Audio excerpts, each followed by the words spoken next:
Good morning, Bookie Monsters. Good morning. Happy Monday. Welcome back to Bookie Monsters. My name is PK, and it is Monday, February 19th. For some of you, it is a holiday. For the rest of us, it's just another Monday.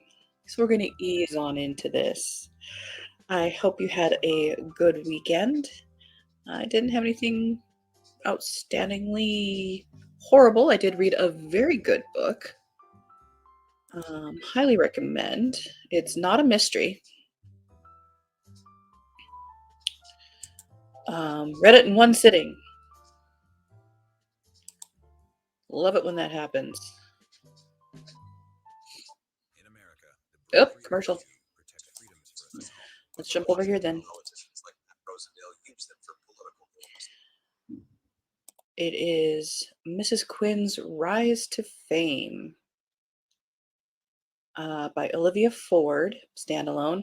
It is about a 77-year-old who applies for the equivalent of the Great British Bake Off, gets on the show.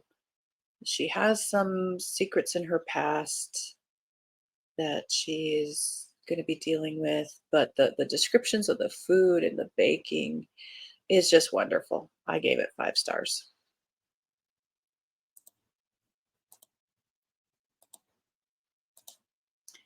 Good morning, Kim. How are you? Have you rested and recuperated from all your medical stuff going on? I think I added it to my TBR. Yep, at least check it out. It surprised me, but I really did enjoy it. All right. So for those who are potentially new here, on Monday, Tuesday, Wednesday, Thursday, Friday mornings, we look at the new releases that are being set into the wild this week so that we can make informed choices and also satisfy our reading urge because you don't know what's out there unless you look. And we look at a different genre day by day. On Mondays, like today, we look at cozy mysteries because there's always a lot of them. On Tuesdays, we look at mystery and thriller. On Wednesdays, we look at romance. On Thursdays, we look at uh, fantasy, science fiction. Fridays is just sort of a catch-all. Usually, it's more cozy mysteries, but sometimes we talk about readathons or just other books that have caught our attention. So we are starting with cozy mysteries, and yes, my hair is blah. Haircut on Saturday, finally. Makes me to be happy. Trying follow up with kidney specialist today and another ultrasound tomorrow on bladder and uterus. They're going to get a very good idea, picture-wise, of what's going on inside. Murder at Dawn, except it said January.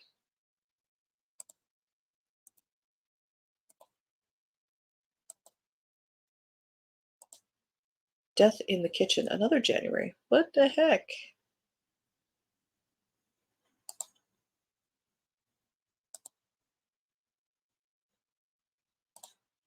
We're in February, right? February, yeah.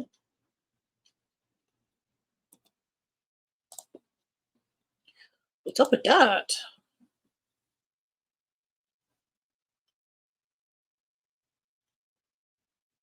All right, here we go.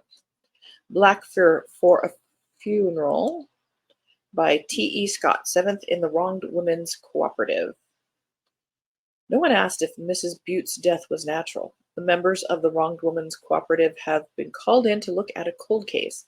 10 years ago, a woman died and her grown-up children disappeared, but as the WWC tracked down the family members, a murderer returns, and the case turns out to be not quite so cold after all. Bernie, Liz, and Mary cope with missing husbands, foreign travel, and a murderer just waiting to strike one more time. One more time. Too Many Cooks by Rosemary Schrager. Double check the date. We're good. Prudence Bulstrode has fond memories of St. Marianne's School for Girls, the beautiful Cornish school where she boarded as a girl. It was at St. Marianne's that Prudence first learned the joy of cooking from her dear old home economics teacher, Mrs. Agatha Jubber. So when she's invited back to the school to lead a summer holidays course in the fundamentals of cookery, Prudence couldn't be more delighted. What's more, it's a chance to show her granddaughter Suki the way school used to be in the good old days. But no sooner has Prudence arrived at St. Marianne's, a gruesome discovery is made. The builders excavating the old hockey pitch to construct the new dormitories have unearthed human bones, bones dating from Prudence's own time at St. Marianne's. Soon Prudence recollects the story of the vanishing schoolmaster, Mr. Scott, and the rumors that spread like wildfire one summer about his illicit affair with Agatha Jubber. So begins Prudence's very first cold case. Dot, dot, dot, dot, dot.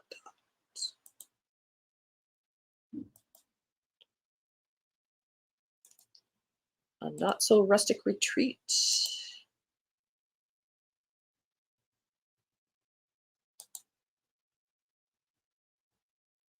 Book 2 of 3.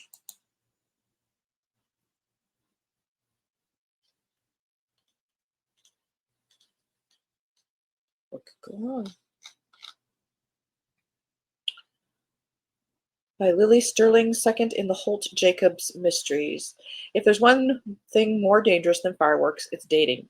Note to self, lying face down on the floor while my vacation home gets ransacked isn't romantic. That break-in wrecked our simple lunch. Definitely not the date I had in mind. My only reason for spending the 4th of July in Idaho was to try dating Brittany Asado, and now I can't relax while expecting the trouble behind every tree. I have to know who did this. But how do you juggle dating with crime solving? You involve her. There's a reason I've stayed single.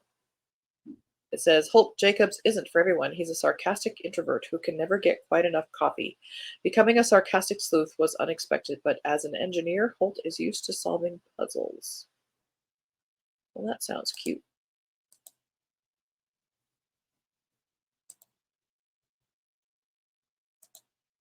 Saw a fibroid on abdomen CAT scan. Ooh, hard to believe, but yes, it's February. Isn't that crazy? Odd. Black for Funeral said book 5, but no sign of. Oh, very weird. It's like Star Wars jumping in on chapter 4. There was a reason. Ooh, that's a nice cover. Old school. Like it. Paint Me a Murder. Let's check the date. February 16th. However, the real test. Oh, we are good. Kind of, sort of. Third in the Mystery She Wrote series by Delta James. Fiona Fowler, a best-selling mystery writer known for her captivating werewolf detective novels, finds herself thrust into a real-life murder mystery during a fateful full moon.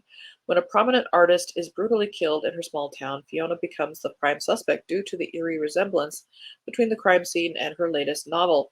Determined to clear her name, Fiona finds herself right in the middle of a murder investigation. Little does she know that the enigmatic drinking game and irresistible detective assigned to the case, Slade Rafferty, is harboring his own secret. It's probably a werewolf. As they join forces to investigate the murder, sparks fly and a steamy romance ignites between them. When the story takes a surprise twist, Fiona and Rafferty must race against time to catch the true culprit before they strike again.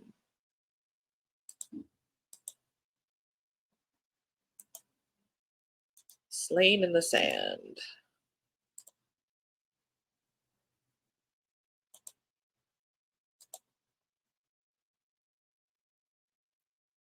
Kindle Unlimited, 160 pages. We're good. We went back a couple days. If you've noticed, the release date is the 16th on these. Angela K. Ryan, second in the Cape Cod Cozy Mysteries. Unmasking the killer is Heather's specialty, even when her own identity remains unknown. Heather is forging a new life on Cape Cod after a mysterious car accident left her with no memory and burning questions about her ex-convict traveling companion who perished in the crash. Eager to remember her past, she's thrown into a murder when her newly adopted puppy, named Artie, because being an artist is all she knows about herself, discovers the lifeless body of the town doctor. Can Heather uncover the killer's identity and reclaim her own? Well, I would be more interested if it were a longer story. I don't know. I'm prejudiced. Tainted Truffle Treachery, book number 20 in the Reg Rollins Psychic Investigator series by P.D. Workman. See, she could write over 200 pages. Double checking the date. We're good. Ready to take a bite out of crime? Join Reg Rollins, psychic detective, as she investigates a string of mysterious poisonings linked to a wildly popular new brand of chocolate truffles in Black Sands. Truffles to die for. Strange things are happening in Black Sands. A series of sudden and unexplained deaths of 3 magical practitioners has Corvin worried, and he convinces Reg to join him in trying to track down the cause and the culprit between them, etc. Daiquiris and death. Isn't that a weirdly straight spelled word? Daiquiris. Should be daiquiris. 40 pages. Nice cover. This is by M.J. Greenway, third in the Maryville Mystery. Moving on.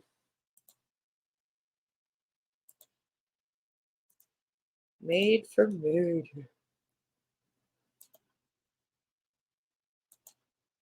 by Polly Holmes. 138 pages.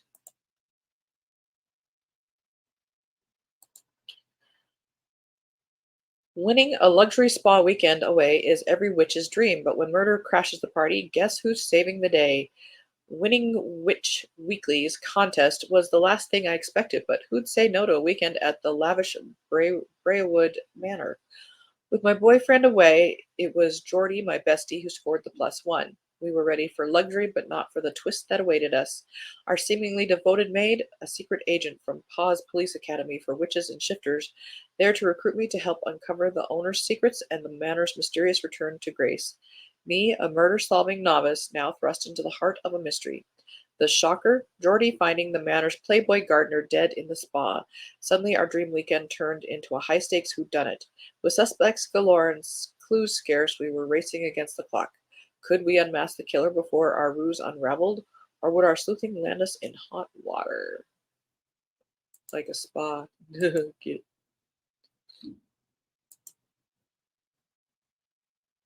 A Secret to Die For. Beth Byers. There's a big name in cozies. And Anne Warren. Third in the To Die For mysteries. That says March.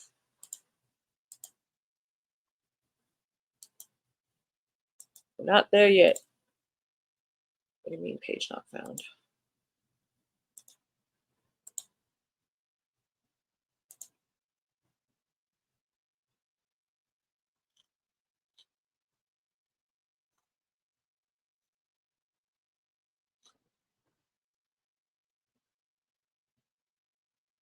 Hang on.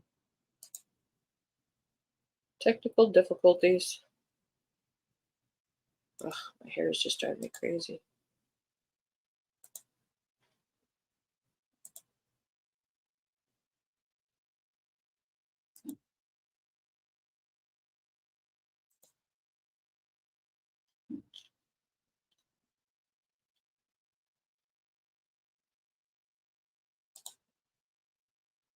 Well, looks like it's not available.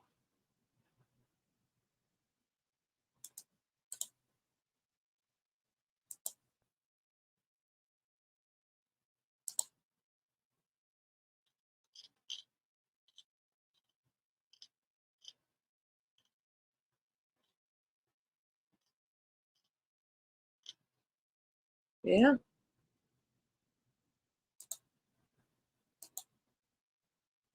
I tried different ways. Sorry.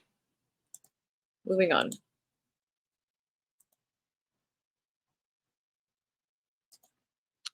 Murder in the Library by Anita Davison. Second in the Miss Merrill and Aunt Violet mysteries. A body in a hospital isn't so unusual, unless they've been murdered. 1916 London, keen to support the war effort, bookshop manager and sometime amateur sleuth Hannah Merrill has taken a volunteer role in the library of the nearby military hospital. But arriving at the hospital one cold winter's morning, she is horrified to find the body of a dead soldier in the library. What's more, a beautiful young nurse confides in Hannah that she thinks she's being followed, and then she abruptly disappears. Hannah can't shake the suspicion that the two cases are connected, but she can't solve the case alone. She'll once again need to call upon her delightful, demanding, and only occasional devious Aunt Violet. The two women know they must find the missing nurse before it's too late, but they don't realize they're now both in the killer's sights.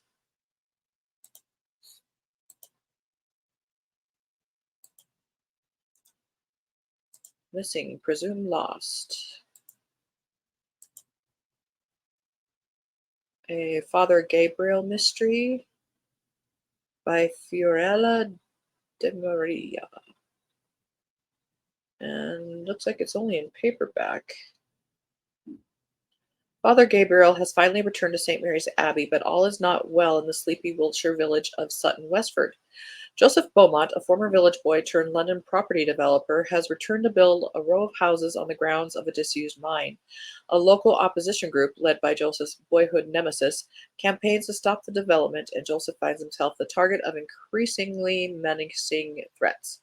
Then, workmen make a gruesome discovery on the building site: the skeleton of a child who went missing 30 years before while the Great War was raging. Father Gabriel is called in to investigate, but the task seems impossible. How can he uncover a secret that has been carefully hidden for 3 decades? Is the killer even still alive? Worse, as the tragic details emerge of a lost little girl's final moments, Gabriel is tormented by the memory of his own daughter and the life that was stolen from her many years before. I was just thinking, you don't really see a lot of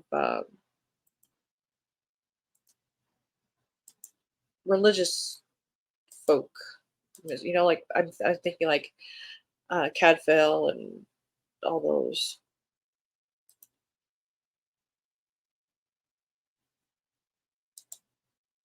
Guess not sure how you would spell it. I know, it's just so frustrating. Hi, Norm, how you doing?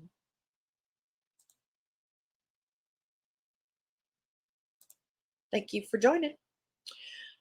We're looking at cozies.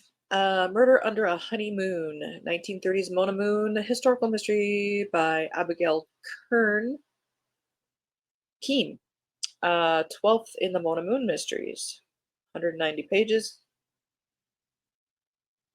Double check the date. Okay, we're good.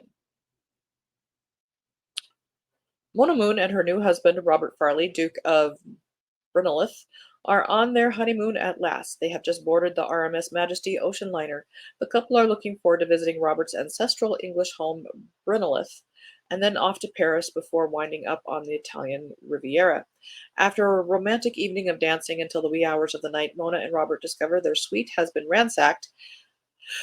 Excuse me. And Mona's jewelry, supposedly secured in their stateroom, has been stolen. Mona is horrified, as some of the jewelry belongs to the Brynolith estate and were cherished pieces of Robert's mother. The ship's crew searches the ocean liner, and a gold brooch turns up in a bartender's cabin. It is the same bartender who served Mona earlier in the evening. The only problem is the bartender has been murdered, and the rest of the jewelry is still missing.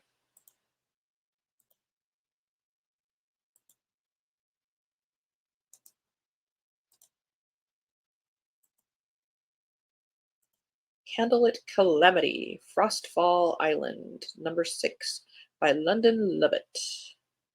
Love it or leave it. Not a bad cover. A menacing winter storm is forming in the Atlantic Ocean, and Frostfall Island is in its path. Anna St. James and her quirky boarding house family are hoping for the best but preparing for the worst. There are candles and flashlights and firewood if the power goes out. As much as Anna dreads a bad storm, she's looking forward to a few cozy days locked inside with her favorite people, and most especially her favorite guy, Nathaniel Madden. Why? What are you going to do? The storm brings ice and wind and utter chaos, but the Moon River borders are hunkered down and safe. Unfortunately, that's not the case for everyone on the island. Four women arrived for an ill timed weekend reunion at one of the island's top rentals. When one of the women is murdered, Anna is called to sort things out. The storm has cut the island off from outside help, and now there's a killer on the loose. Because that's what always happens when you go away like that. So don't go away like that.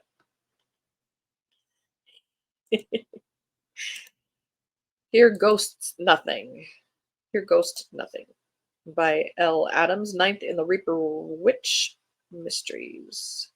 Kindle Unlimited. 190 pages. Mora's life and her brother's afterlife is on the line. Trying to stop an enemy that always seems to be one step ahead of her is challenging enough task without having to contend with the ghosts of her past. But with the clock ticking down until Halloween night, Mora is willing to seek anyone's help to stop Mina Devlin from enacting her revenge against Hawkwood Hollow for thwarting her plans. Even her former coven. Can Mora protect both the living and the dead from certain disaster, or has the Reaper Witch's journey come to an end? Alexander has a new one this week. I think I saw on YouTube she was having a launch party. A Smoking Bun, part of the Bake Shop Mysteries. It says 19 books, so this must be 19th. Another delicious installment. The mountains are calling in Ashland, Oregon, where pastry chef turned amateur sleuth Jules Capshaw is baking up a bevy of spiced curry buns and chai cookies for a moonlit snowshoe tour. Ramiro's family is visiting from Spain, and Jules can't wait to take them up to her beloved Mount A with its charming and rustic lodge, backcountry trails, and star-filled skies that stretch for miles. Their winter wonderland adventure is nothing short of magical, and the merry party opts to return to the slope the next day for the downhill dummy. The annual competition is a favorite among snow lovers. Contestants strap makeshift dummies to skis and send them hurling down a death-defying ski jump in hopes of catching big air. The team at Tort is in the mix this year, and their own replica of a tiered cake and a baker who closely resembles their fearless leader. It's a fun and festive atmosphere as dummies sail past the crowd. I can see where this is going. You can see where it's going to huge cheers and applause until one of the dummies takes a deadly detour and lands atop Fitz Baskin. Fitz is a guide on the mountain, and his icy dealings have made for frosty relationships with everyone he encounters. Suddenly, there are more suspects than snowdrifts as Jules dives into the investigation. She unearths a web of secrets and motives that threaten to shake the rustic mountain lodge to its core. Can she catch the killer before they strike again, or will the truth be buried forever under fluffy layers of fresh snow? Well, she's done it apparently 18 times before. I think the odds are in her favor.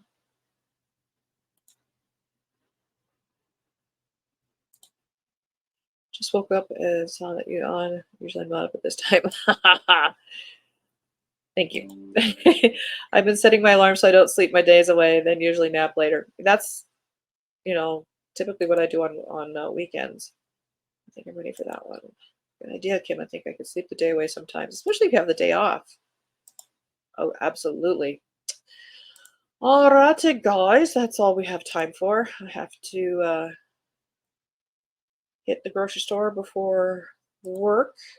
So, quick announcements. No sprints tonight for me. There are sprints on Tiffany's channel tonight. They alternate with Storm here, and I believe it's Tiffany's tonight. That starts at 5 p.m. Mountain Time, 7 p.m. Eastern. And my next sprints are on Tuesday, tomorrow night at 6:05 Mountain Time, 8:05 Eastern, and those will go for 2.5 hours.